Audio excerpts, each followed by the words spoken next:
ত্রয়োদশ জাতীয় সংসদ নির্বাচনের ফলাফল ঘোষণার প্রক্রিয়া নিয়ে নিজেদের অসন্তোষের কথা জানিয়েছে জামায়াত ইসলামী। শুক্রবার সকাল 8:30টায় দলটির ভেরিফাইড ফেসবুক পেজ থেকে দেওয়া পোস্টের মাধ্যমে এই প্রতিক্রিয়া জানানো হয়।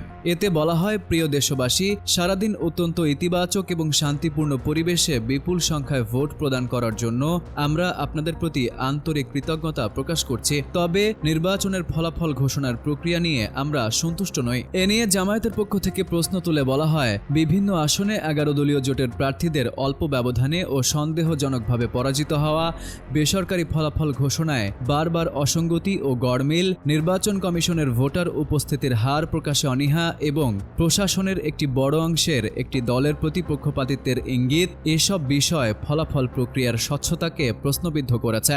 11 দলীয় জোট তাদের নেতাকর্মীদের আনুষ্ঠানিক কর্মসূচির জন্য অপেক্ষা করার আহ্বানও জানিয়েছে। দলটি বলেছে, একটি মানবিক বাংলাদেশ গড়ার লক্ষ্যে ন্যায় বিচারের জন্য আমাদের সংগ্রাম ইনশাআল্লাহ অব্যাহত থাকবে।